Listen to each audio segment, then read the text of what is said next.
Yo, what's up, guys? This is Why Not Be Reckless, aka Why Not Be Casting. I'm one of the HCS commentators, and we have another HCS weekly report where today we're going to be going over Str8 Sick and him possibly retiring. I've had one of the longest careers that in the HCS and in the Halo Championship League, and as I kind of mentioned before we went live, I feel like if you were watching Halo, late Halo 3, throughout Halo Reach and so far, if you've been an enjoyer of Halo for some time, I feel like Str8 Sick has been a large part of your lives as well as mine. Man, that freaking I'm gonna put in the YouTube comments down below, but that freaking dual toss with him and Prototype was absolutely insane. Like him going from that free fall phenom to that savvy 4v4 veteran. Like, he's had such a long career, and we're gonna talk about that career. So Str8 Sick, in a tweet that was just yesterday, 9:34 p.m. Eastern, Str8 Sick says, "I know this was recently announced, but I will actually be stepping away from competing.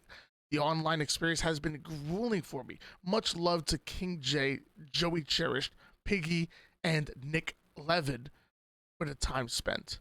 Thanks for the love, everyone." So what he's referring to is on April 1st, Status Quo announced that they were signing their roster. Str8 Sick and Status Quo did compete during the 4K Open.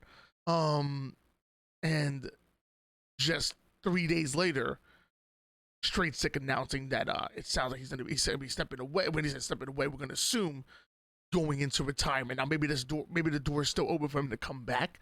Maybe this is more of like a see you soon as opposed to a goodbye kind of thing. But regardless, we know that it sounds like Str8 Sick is going to be stepping away or retiring, at least for the very near future, until otherwise stated. And this, like I said, this hit me hard. I always, even to this day, I always gravitate towards rooting for the underdog. And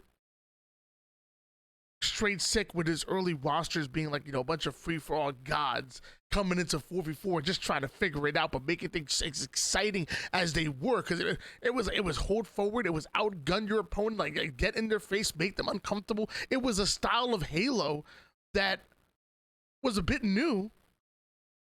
It was a style of Halo that was questioned by some of the older guard, but man, did it work. And if you think about like where we're at nowadays, and where the phases are, where the native reds are, where the SSGs are, I feel like it almost draws inspiration from those heavy free-for-all teams, those high skill, high damage dealers get in your face and make you uncomfortable. The Str8 Sicks, the APGs, the Prototypes. I feel like the style of Halo that you see with a lot of the successful teams today maybe draw inspiration from the teams that Str8 Sick started or were a part of back in the day.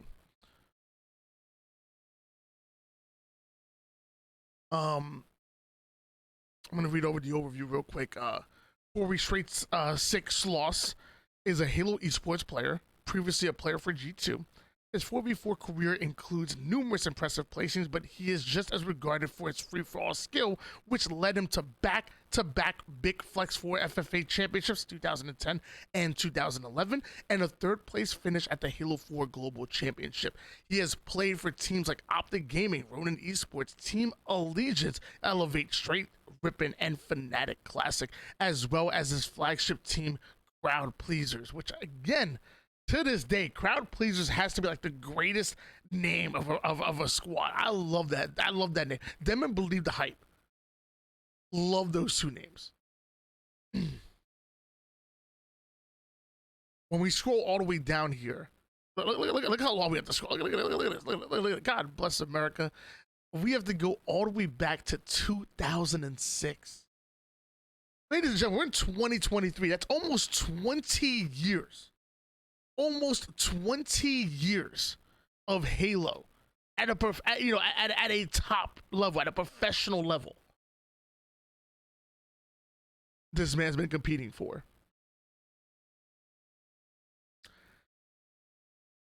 Back in 2008,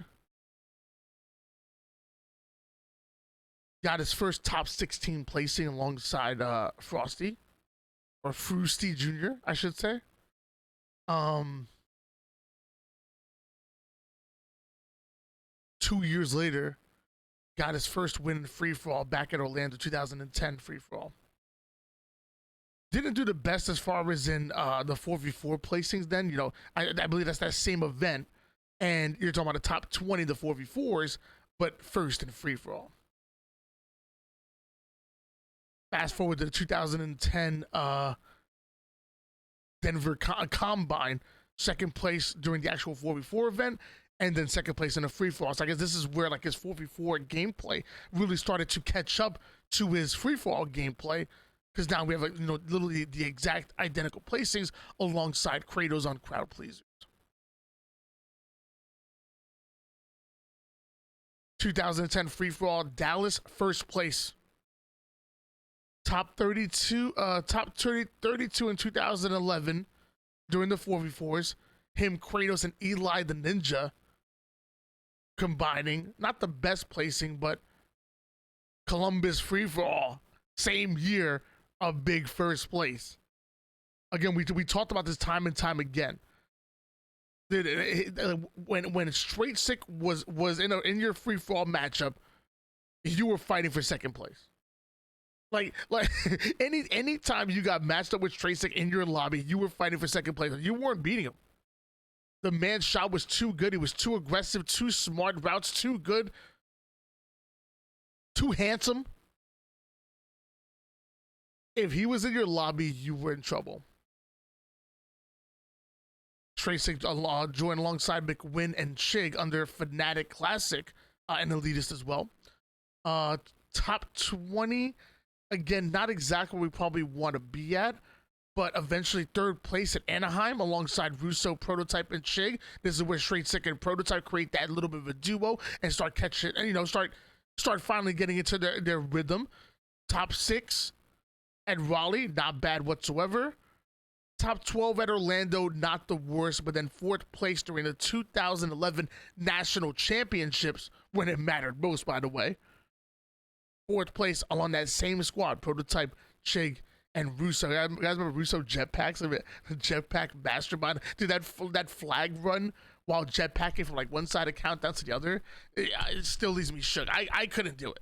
I bet I could do it now that I'm on Bumper Jumper and they had like that jumper type stuff. But back in the day, you had to like claw your way into it. It was like no paddles. So like you literally, if you want to do that jetpack run, you literally had to claw, because there said no paddles, no cheats.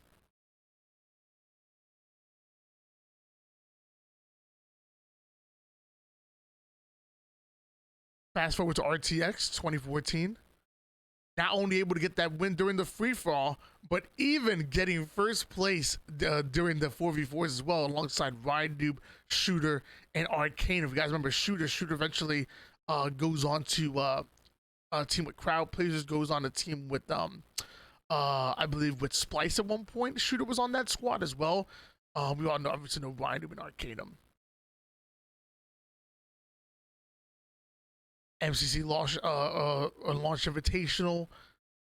T-Squared, Ryan and Roy. This is where he has that pretty long stint alongside Stray Rippin in the Halo 2 anniversary. Second place, fourth place, sixth place, second place, sixth place, third place, top 6, top 8, top 6, second place, fourth place. Eventually dropping down a bit, but that's a nasty run that we see there. A nasty run.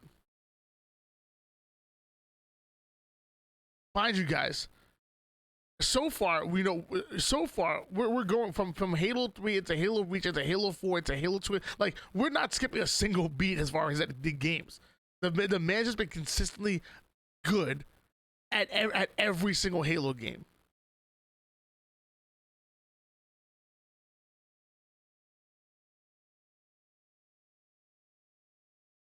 Second place at Chattanooga 2016. First place during one of the Open Cups, second place during the Legendary Cup, and now we're going into the Halo 5 career here.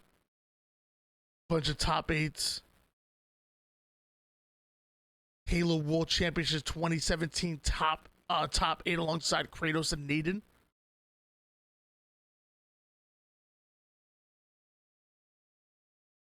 I want to fast forward just a bit here.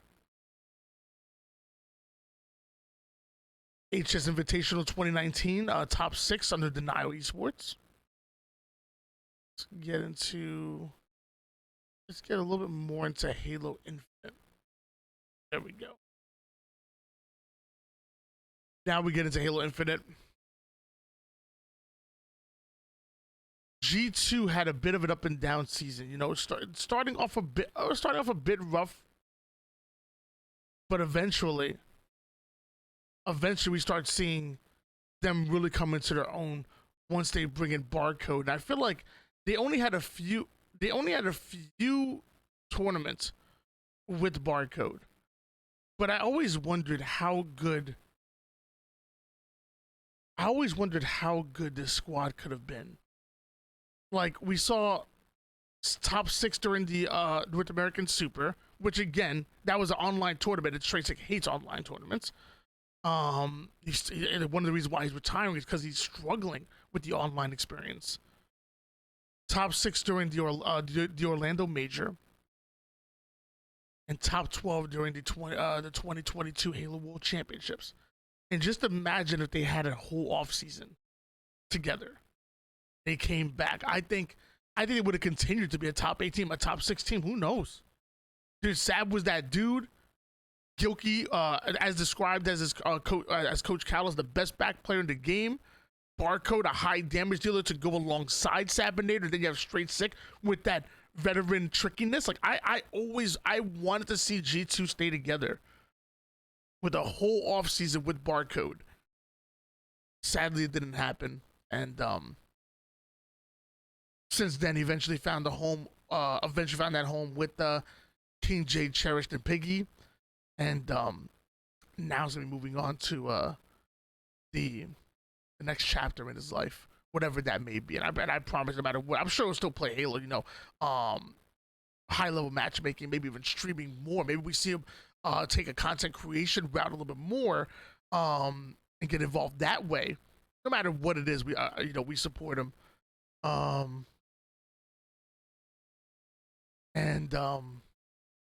Yeah, I just I feel like like I said before, if you've been watching Halo for a decent amount of time, like it might be one of those cases where you can't fully tell the story of Halo's history without mentioning Str8 Sick's name.